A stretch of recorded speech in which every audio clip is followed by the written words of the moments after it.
kita teringat kepada satu hadis di mana Rasulullah sallallahu alaihi wasallam pernah bersabda, "Ya'ti 'alan nasi zamanun ru'asa'uhum kal asad wa wuzara'uhum kaz-zi'ab wa qudatuhum kal kilab wa katsirun nasi yawma idzin kal aghnam." Pada satu saat, kata Nabi, akan datang di tengah masyarakat manusia, di mana pada masa itu muncul pemimpin-pemimpin yang bertingkah laku seperti singa. Ru'asa'uhum kal asad. Pemimpin-pemimpin mereka bertingkah laku seperti singa. Saudara kenal singa? Saudara boleh periksa. Di mana ada hutan, singa selalu menjadi raja. Padahal hutan belum pernah bikin pemilihan umum. Tapi yang namanya singa tidak pernah peduli. Ada pemilihan umum atau tidak, raja hutan tetap singa. Kenapa? Karena singa menjadi raja di hutan bukan berdasarkan kebenaran, tapi karena kekuatan.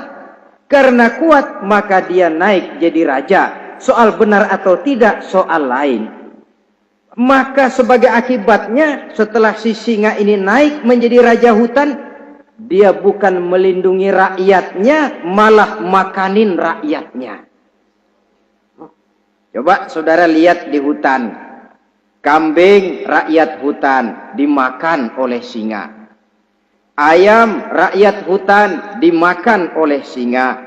Sapi rakyat hutan dimakan oleh singa. Inilah akibatnya karena singa naik berdasarkan kekuatan. Setelah naik bukan melindungi rakyatnya, malah makanin rakyatnya. Mental semacam inilah yang dimiliki oleh Raja Namrus laknatullah alaih. Cuma karena rasa ketakutan akan datang orang yang akan menumbangkan kekuasaannya, maka seluruh bayi laki-laki harus dibunuh tanpa dosa apapun. Itu akan datang di tengah masyarakat manusia, muncul pemimpin-pemimpin yang mentalnya seperti singa. Lah kalau yang jadi pemimpin sudah seperti singa, wa wuzara'uhum kaz-zi'ab. Yang jadi wazir, yang jadi menteri, kata Nabi, lagunya seperti serigala. Nyetel ini. Kalau sudah pemimpin seperti singa, yang jadi menteri seperti serigala. Apa serigala itu? Saudara tahu dalam dongeng anak-anak, serigala itu kan binatang yang paling licik. Untuk terang-terangan dia tidak berani karena tidak punya kekuatan seperti sang singa. Maka dia pakai ilmu kelicikannya. Serigala itu kalau ingin makan daging ayam, pakai bulu ayam. Kalau kepengen makan daging kambing, pakai bulu kambing. Pendeknya, serigala binatang yang menghalalkan segala macam cara asal tujuan tercapai. Itulah serigala. Lambang dari sifat kelicikan. Lempar batu, sembunyi tangan. Pengen makan daging ayam, pakai bulu ayam, nyaruh jadi ayam. Pengen makan daging kambing, pakai bulu kambing, nyaruh jadi kambing. Ini akibat dari yang pertama tadi. Pemimpin seperti singa, lalu menteri pun seperti serigala. Efeknya kemudian yang segera menyusul apa? Wa qudatuhum kal kilab.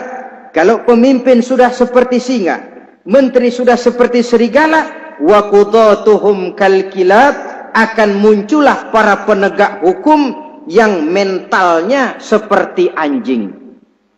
Inna lillahi wa inna ilaihi raji'un. Penegak hukum yang mentalnya seperti anjing itu. Anjing, saudara lihat, anjing akan setia kepada siapa saja yang memberinya daging. Kalau dia disuruh jaga rumah, dia tidak bisa membedakan mana yang maling, mana yang tamu. Biar yang datang tamu, kalau nggak bawa apa-apa, pasti digonggong. Biar yang datang maling, kalau bawa daging, anjing kalem. Pokoknya siapa yang memberi saya daging, itulah majikan saya. Apa kata majikan saya, itulah yang saya laksanakan. Maka hilang kebenaran hukum, hancur norma-norma keadilan.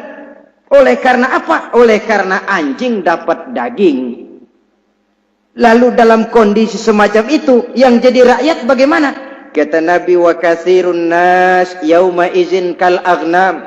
Adapun kebanyakan orang pada masa itu, lagunya sudah seperti kambing.